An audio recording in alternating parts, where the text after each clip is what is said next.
سورہ معارج کی ان آیات پر کئی مہینوں سے درس چل رہا ہے۔ اللہ تعالیٰ نے انسان کی ایک خصلت بیان کی کہ یہ جلد باز ہے اور جلد بازی میں ایک غلط فیصلہ کرتا ہے۔ وہ غلط فیصلہ یہ، جب اس کو بلوں کے لڑنے کی آواز آتی ہے تو ادھر دیکھنا شروع کر دیتا ہے، حالانکہ یہ بیان سننے کے لیے بیٹھا ہوا ہے۔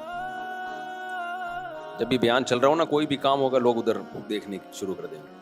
یہ بھی جلد بازی ہے نا۔ تو انسان جلد بازی میں جب کوئی مصیبت پہنچتی ہے تو بے صبرا ہوتا ہے، جب کوئی خوشی پہنچتی ہے تو اتراتا ہے۔ یہ دونوں چیزیں انسان کو ڈپریشن میں لے کے جاتی ہیں، اس کی زندگی کا سکون چھین لیتی ہیں، کیونکہ یہ دنیا کی دوڑ ایسی چیز ہے کہ اس کا کوئی اینڈ ہے ہی نہیں، کوئی انتہا ہے ہی نہیں۔ یہ مقابلے میں کرتے رہو اور مر جائے گا، پیٹ نہیں بھرے گا اس کا۔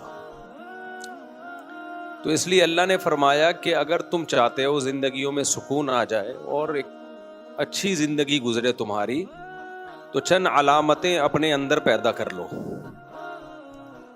پھر غربت میں بھی مزے ہوں گے۔ وہ علامتیں کیا ہیں؟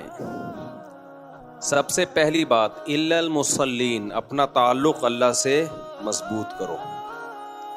ہر ایک سے ریلیشن ہے اور بنانا چاہتا ہے انسان، لیکن جس نے پیدا کیا، جو سب سے زیادہ ہمارے قریب ہے، سکون جس کے ہاتھ میں ہے۔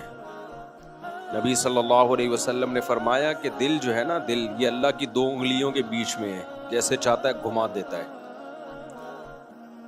پریشانی ایک ایسی بلا ہے کہ اس کے لیے پریشانی کا سبب ہونا ضروری نہیں ہے۔ خوشیوں میں بھی اللہ پریشانیاں دے سکتا ہے انسان کو،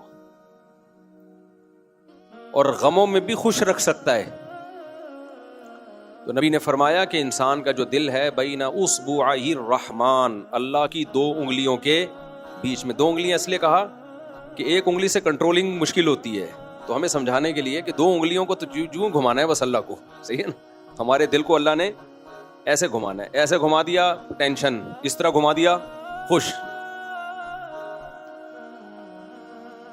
تو حضرت حکیم اختر صاحب رحمہ اللہ تعالیٰ ایک بڑی زبردست بات بتایا کرتے تھے کہ بادشاہ جب بادشاہوں پہ حملہ کرتے ہیں نا، ملکوں پہ، تو بادشاہ کبھی بھی حملہ چھوٹے لوگوں پہ نہیں کرتا۔ مثال کے طور پر امریکہ کہے کہ یار میں نے انڈا موڑ اپنے کنٹرول میں لینا ہے، دنیا بولے گی چھوڑ یار، مفتی طارق مسعود کے کنٹرول میں ہے، نہ تو نے کیا کرنا ہے۔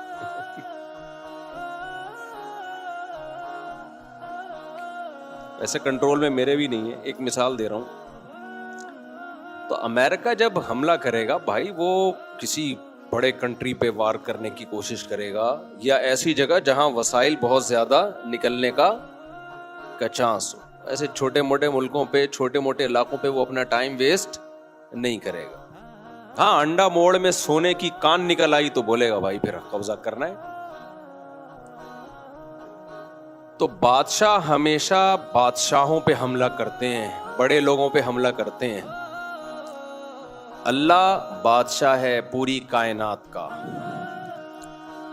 وہ جب انسان سے ناراض ہوتا ہے نا، تو وہ یہ نہیں کرتا کہ اس سے یہ نقصان کرا دیا، یہ نقصان کرا دیا، یہ نقصان کرا دیا۔ وہ ڈائریکٹ کنٹرول کس پہ کرتا ہے؟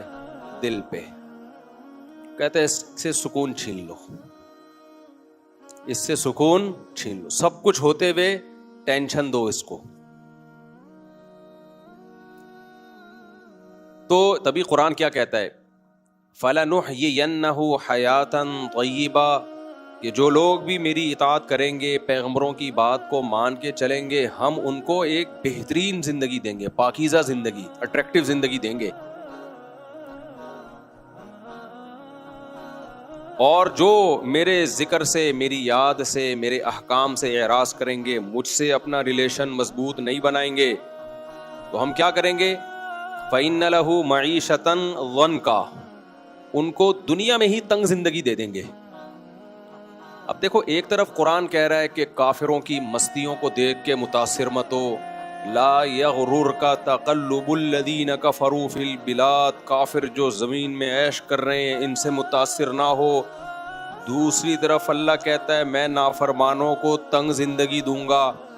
اے اللہ ادھر تو کہہ رہا ہے ان کی عیاشی والی زندگی ہے، ادھر تو کہہ رہا ہے تنگ زندگی ہے، تو یہ بات ہماری سمجھ میں نہیں آ رہی. یہ ایسا ہی ہو گیا، آپ نے کہا یار اس کی عیاشی دیکھ کے متاثر نہیں ہونا، بہت عیاش آدمی ہے، بڑے مزے کر رہا ہے. پھر آپ کل کہہ رہے ہیں یار بیچارہ بہت تنگ زندگی میں، تو آپ کہو گے کل تو آپ کہہ رہے تھے کہ موجیں ہی موجیں، آج کہہ رہے ہو کہ آپ اس کی زندگی کیا ہے، تنگ. تو قرآن ایک ہی جگہ پہ یہ باتیں کر رہا ہوتا ہے کہ ان کی میں عیاشی ہے، دوسری طرف کیا کہہ رہا ہوتا ہے کہ جو نافرمانی کرے گا تنگ زندگی دوں گا. تو کیا مطلب بھائی، ظاہری لحاظ سے تنگ نہیں ہوگی.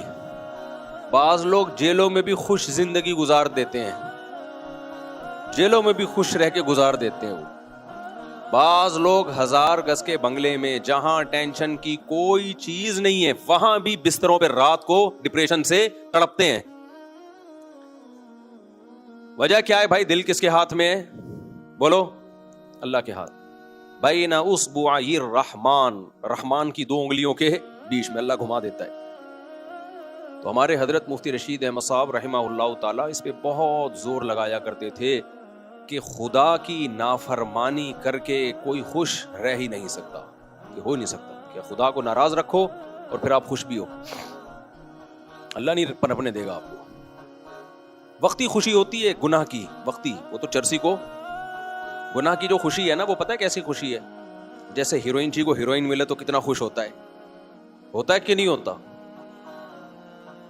تو کیا مطلب پھر تو ہمیں بھی پینی چاہیے. لیکن ہمیں پتہ ہے جب تک ملی ہوئی ہے، جیسے ہی ہیروئن چھن گئی جتنی ڈپریشن میں یہ جائے گا نا، خودکشی کے خیالات آئیں گے. تو اتنی ڈپریشن میں پھر دنیا میں کوئی بھی نہیں ہوتا جتنے ہیروئن چیوں کی زندگی عذاب میں گزرتی ہے. اب ہیروئن چی نارمل آدمی کو دیکھ کے کہے کہ میں ہیروئن پی رہا ہوں، ایسے لائف کو انجوائے کر رہا ہوں، اور مفتی طارق مسعود وہ انجوائے کر ہی نہیں رہا، وہ تو بیٹھا ہوا ہے 4 شادیوں کی بات کر کے بس دل کو تسلیاں دے رہا ہے. یہ اصل انجوائے تو کون کر رہا ہے؟ ہیروئن چی کہے گا کون کر رہا ہے؟ میں کر رہا ہوں. تو ہم کہیں گے بے وقوف، یہ 4 منٹ 2 منٹ کی انجوائمنٹ ہے، ہم بغیر پیے لائف کو انجوائے کر رہے ہیں. ٹھیک ہے، اس لیول کی انجوائمنٹ نہیں ہے جو تو کر رہا ہے، تو نشے میں اڑا جا رہا ہے. تھوڑی دیر میں جب یہ نشہ اترے گا اور تجھے چاہت ہوگی اور نہیں ملے گی جب تجھے یہ، پھر دیکھ تیرا حال کیا ہوتا ہے. ہمیں تو ملے ٹھیک ہے، نہیں ملے تو بھی برابر پینی نہیں ہے. کیا خیال ہے بھائی؟ تو ہر گناہ میں ایک لذت ہے وقتی عارضی. بس یہ جو فحش فلمیں دیکھ کے لڑکے اپنی ٹھڑک پوری کرتے ہیں نا، ہمیں سکون مل جائے گا، نہ، یہ لت پڑ جائے گی. عذاب میں ڈال دیا تم نے اپنے آپ کو، اب اسی میں پڑے رہو، مر جاؤ گے، اللہ بچائے اس عذاب سے. پڑے رہو اسی میں پوری رات. لڑکے بتاتے ہیں پوری رات بیٹھے رہتے ہیں فحش فلموں،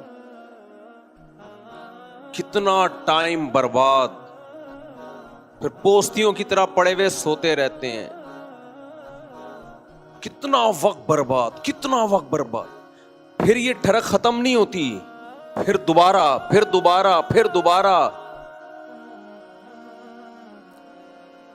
تو وہ یہ تو ڈپریشن ہے بھائی.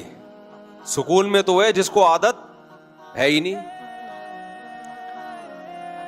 جس ٹھرکی کو فحش فلموں میں یا زنا میں جو لذت ملتی ہے نا، جو ان چیزوں سے بچتا ہے، وہ تمام تر لذتیں اللہ اس کو بیوی میں دے دیتے ہیں.